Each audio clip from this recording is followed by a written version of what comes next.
pripomenuli 17. výročie vzniku druhej Slovenskej republiky, ktorá je už 17 rokov klamaná a podružovaná. Prečo sme práve na tomto mieste kríž je prastarý symbol siahajúc hlboko do podkresťanských kultúr.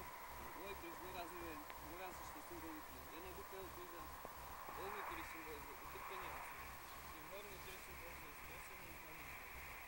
Môj kríž donáša jednotka, ktorá nás priamo spája s prvým hlavným útvarom našich predkov. Symbolizuje naše národné utrpenie, ale aj slovenské a širšie slovanské kultúrne hodnoty. My, ktorí vidíme, že náš národ naďalej trpí, tu nestojíme a hrdo prehlasíme. Áno, sme Slováci. A sme na to hrdí.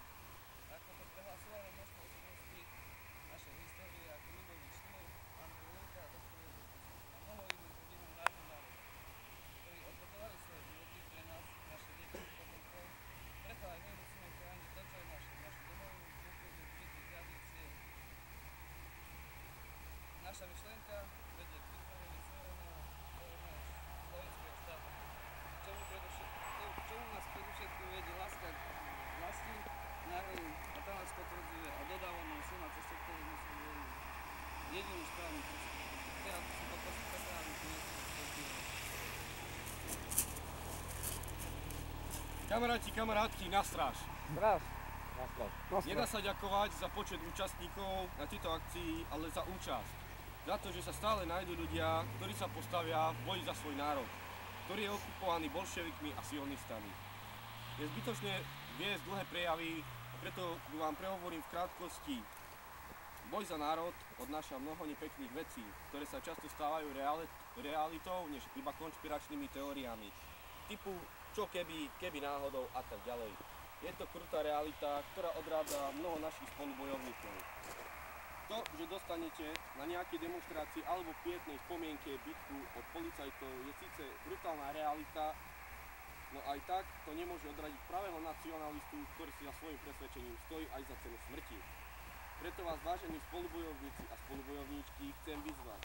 Nebojte sa aj naďalej vstávať v dnešnej totalite a skorumpovanej bolševickej vláde. Hlavne neprestaňte bojovať za svoj národ, za naše Slovensko. Lebo v dnešnej dobe nám zostáva len národná hrdosť, lebo tú jedinú nám nemôžu vziať. Vďaka našim vládnym predstaviteľom ako Fica či Slota a iným podobným, ktorí zbastardili naše Slovensko a rozkrádajú aj to posledné, čo tu ešte na východe zostáva. Veď sa opýtajte svojich rodičov, starých rodičov, nech vám povedia, koľko závodov a fabrik na východnom Slovensku bolo a zanikli.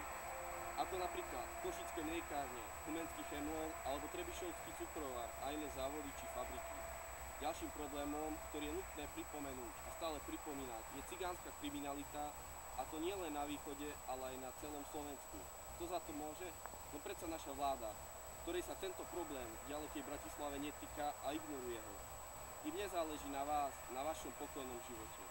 Spomeňte si na Šarišské Michaľany, kde boli mladí nacionalisti, obyvatelia obce rozprášení policajnými ťažkolnicami za to, že si dovolili otvoriť ústa a nahlas ťažovať sa na labilnú situáciu v obci.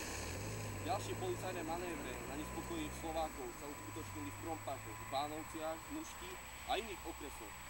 Vláda napriek tomu problémy svojich občanov ignoruje a namiesto toho nás prenasleduje. A cigáni, tí sa nám môžu len smiať a naďalej páchať zlo na slušných a nič netušiacich občanov, pretože vedia, že sa im nič nestane. Koľkokrát som aj ja sám bol svedkom, ako cigánske hordy napádajú ľudí, a to nielen po nociach, ale aj počas bieleho dňa. Pýtam sa, čo sa s tým robí? Nič. Miesto hľadania úspešného riešenia im dáme radšej nové byty, na ktoré nemajú nárok ani naše pracujúce mladé rodiny. Zvýšime sociálne dávky, upravíme pár zákonov, aby nemuseli ísť do basy. A samozrejme ani do roboty. Veď to, čo sa deje na našej zemi, nemá obdoby.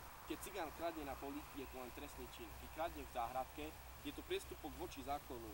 No povedzte, je toto možné? Nie je. Veď to, aby sme si už aj uchránili to málo, čo dneska dokážeme vypestovať pre našu spotrebu. Pretože nik kompetentný nás neochráni. A ešte keď si to budeme brániť sami, tak nás sa to celé otočí proti nám a my budeme stíhaní za rasovo motivovaný útok. preto netreba mať strach, postaviť sa na odpor a povedať nie tomuto systému. Nie ste sami. Vy chcete zmenu, my vieme ako na to. Verni sebe, Koordinátor!